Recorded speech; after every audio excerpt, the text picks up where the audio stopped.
दोस्तों नमस्कार। पिछले वीडियो में हमने आपको एक गाय दिखाई थी और उस गाय को एल्कलोसिस हो रखा था।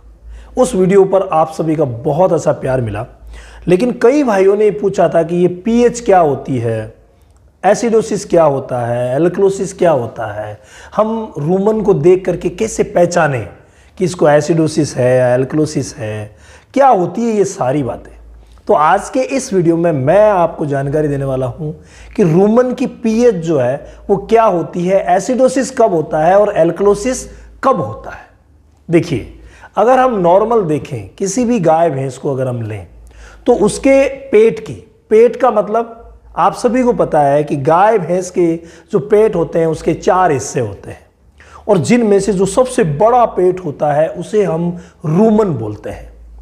और रूमन की जो पीएच होती है वही रूमिनल पीएच ही एसिडोसिस और एल्कलोसिस का निर्धारण करती है। तो वो निर्धारण कैसे होता है? देखिए, एसिडोसिस और एल्कलोसिस ये दोनों बातें रूमन पर डिपेंड करेगी, क्योंकि आप सभी को पता है रूमन, रेटिकुलम, एबोमेजम, ऊमेजम ये सारे जो है इनकी सबकी पीएच अलग अलग होती है। अगर आप कहेंगे तो इसके लिए भी हम अलग से एक वीडियो बना देंगे। फिर आंतों की तरफ हम जाएं तो आंतों की भी अलग होती है, कभी एल्कलोसिस कभी एल्कलाइन रहता है, तो कहीं पर एसिडिक माहौल रहता है। तो ये माहौल जो है वहाँ का वो बदलता रहता है। पीएच का मतलब होता है पोटेंशियल ऑफ हाइड्रोजन। इसे समझना बहुत ज़्यादा ज़रूरी है। हाइड्रोजन की पोटेंशियलिटी को अगर हम लें तो उसके हिसाब से ही अम्लीयता और क्षारीयता निर्धारित होती है। अम्लीयता और क्षारीयता दोनों बातें, अम्ल मतलब एसिड, क्षार मतलब बेस, जिसे हम एल्कलाइन माहौल कहते हैं। जब एसिड बन जाता है तो एसिडिक माहौल हो जाता है, यानी हम एसिडोसिस कह देते हैं। और जब एल्कलाइन माहौल बन जाता है यानी बेस, क्षारीय माहौल ज़्यादा हो जाता है, तो उस समय हम कहते हैं कि एल्कलोसिस हो गया है। अब हम रूमन में कैसे पहचानेंगे? एक छोटी सी एक स्ट्रिप के माध्यम से मैं आपको जानकारी देना चाहूँगा। ये मेरे पीछे आप देख रहे हैं, ये पीएच स्ट्रिप मान लीजिए आप। इसके जो कलर है थोड़े बहुत बदलाव में रहते हैं। हमने जो डेमो बनाया है इससे थोड़े बहुत कलर जो है वो बदलाव में रहते हैं। अब इन कलर को अगर हम लें तो देखिए, यहाँ पर 3 बातें आपको लिखी हुई मिल रही है। एक है एसिडिक, यानी यहाँ पर माहौल क्या होगा? एसिडिक माहौल होगा। यहां पर है नॉर्मल और इधर है एल्कलाइन। ये क्रम में चलते हैं, ठीक है। अगर हम नॉर्मल लें, जैसे रूमन की पीएच, नॉर्मल जो रूमन की पीएच होती है वो पीएच होती है 6.4 से, यानी 6.4 टू 6.7, यानी एग्जैक्ट अगर हम लेना चाहें एग्जैक्ट तो पीएच होती है 6.4 से 6.7 और यही वास्तविक नॉर्मल पीएच होती है। अगर हम थोड़ा सा इसको एक्सटेंड करें यानी विस्तार करें तो नॉर्मल पीएच हम 6 से 7 को कह सकते हैं।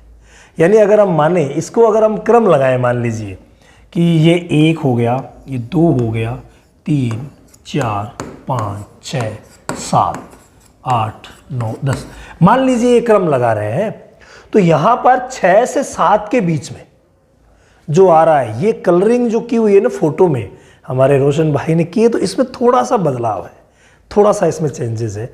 लेकिन वास्तविक जो पीएच स्ट्रिप होती है, इसमें देखो पीएच स्ट्रिप है क्या, वास्तविक जो पीएच स्ट्रिप होती है उस पीएच स्ट्रिप में थोड़े से कलर जो है वो अलग होते हैं। और वो पीएच स्ट्रिप से कैसे हम पता करेंगे एसिडोसिस है या एल्कलोसिस है, इसके बारे में हम एक अलग वीडियो बनाएंगे।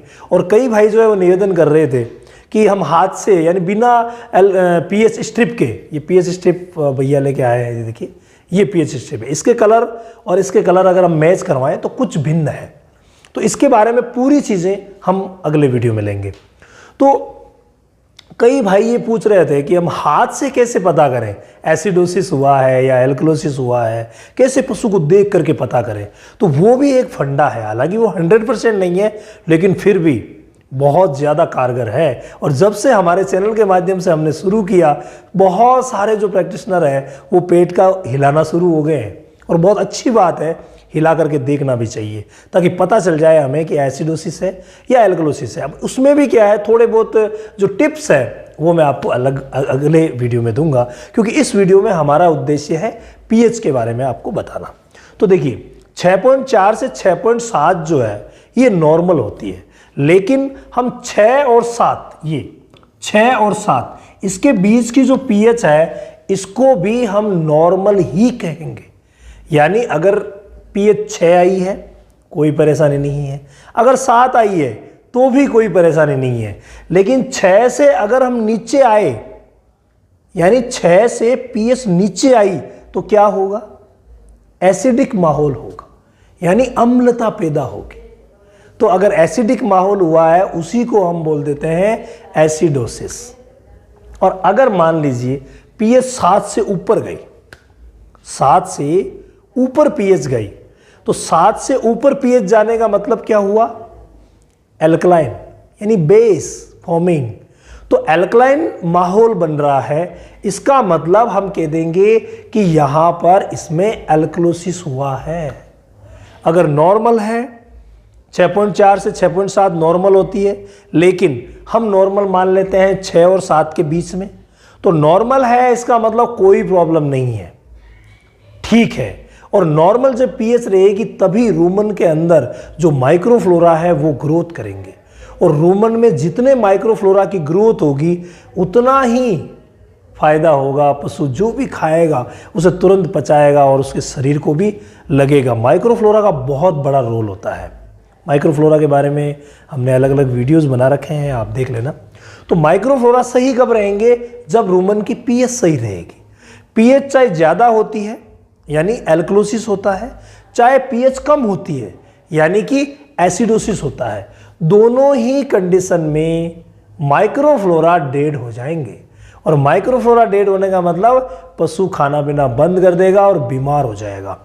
अब यहां पर भी देखिए दो बातें आती है। पहली बात यह है कि अगर मान लीजिए 7 से पीएच 8 तक ही पहुंची है, तब तक तो कोई बात नहीं, वो खाना पीना बंद करेगा या कम करेगा। लेकिन अगर 9 या 10 तक चलेगी तो बिल्कुल डाउन, और पानी बोलने लग जाएगा पेट में, बहुत बड़ी परेशानी हो जाती है ये जब पीएच जो है वो ज़्यादा चली जाती है।